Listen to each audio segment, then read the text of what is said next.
हर हर महादेव।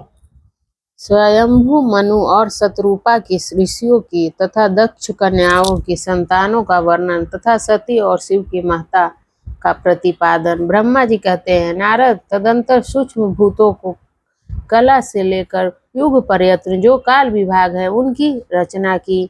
मुने उत्पत्ति और विनाश वाले और भी बहुत से पदार्थों का मैंने निर्माण किया, परंतु इससे बहुत मुझे संतोष नहीं हुआ। तब सांब शिव का ध्यान करके मैंने साधारण पराय पुरुषों की सृष्टि की। अपने दोनों नेत्रों से मरीचि को, हृदय से भृगु को, सिर से अंगिरा को, व्यान वायु से मुनिश्रेष्ठ पुलह को, उदान वायु से पुलस्त्य को, समान वायु से वशिष्ठ को, अपान से क्रतु को, दोनों कानों से अत्रि को, प्राणों से दक्ष को, गोद से तुम को, छाया से कंदर्प मुनि को तथा संकल्प से समस्त साधनों के साधन धर्म को उत्पन्न किया। मुनि श्रेष्ठ, इस तरह इन उत्तम साधकों की सृष्टि करके महादेव जी की कृपा से मैंने अपने आप को कृतार्थ माना।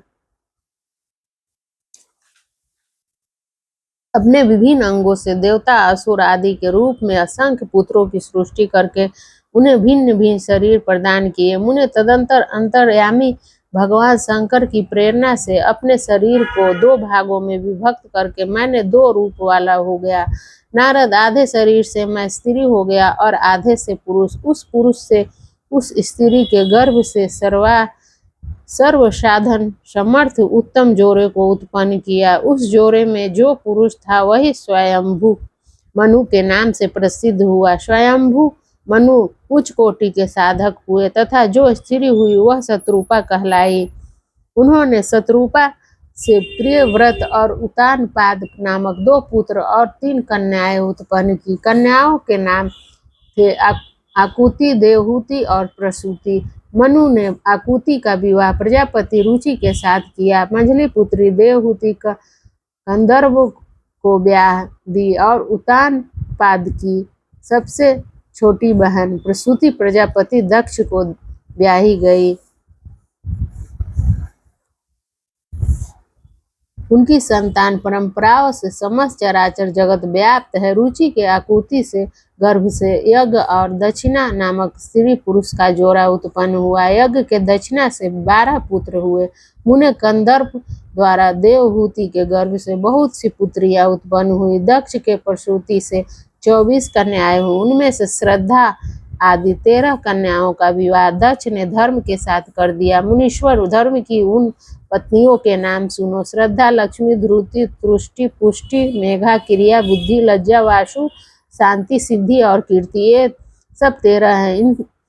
इनसे छोटी जो शेष 11 सुलोचना कन्याएं थी उनमें उनके नाम इस प्रकार है: ख्याति, सती, संभूति, समृति, प्रीति, क्षमा, सन्नति, अनसूया, ऊर्जा, स्वाहा तथा स्वधा।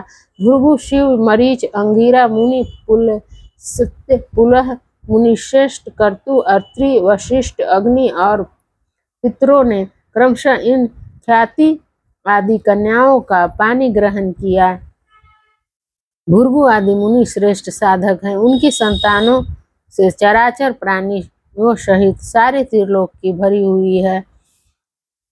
उनमें से 10 कन्याओं का विवाह उन्होंने धर्म के साथ किया। 27 कन्याएं चंद्रमा को ब्याह दी और विधि पूर्वक 13 कन्याओं के हाथ दक्ष ने कश्यप के हाथ में दे दिए। नारद, उन्होंने 4 कन्याएं श्रेष्ठ रूप वाले ताच्छर्य को ब्याह दी तथा भृगु, अंगिरा और कुशाश्व को 2-2 कन्याएं ब्याह दी। उन स्त्रियों से उनके पतियों द्वारा बहुसंख्यक चराचर प्राणियों की उत्पत्ति हुई।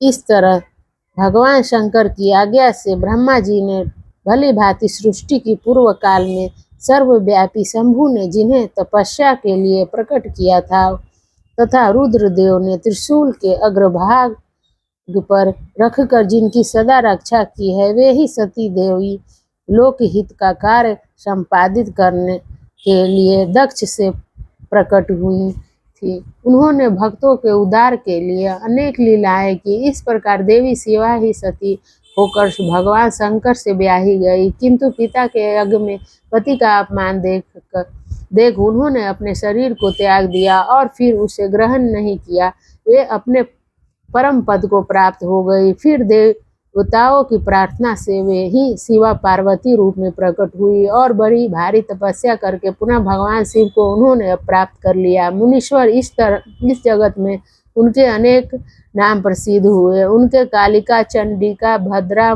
चामुंडा, विजया, जया, जयंती, भद्रकाली, दुर्गा, भगवती, कामाख्या, कामदा, अम्बा, मुंडानी और सर्वमंगला आदि अनेक नाम हैं जो भोग और मोक्ष देने वाले हैं।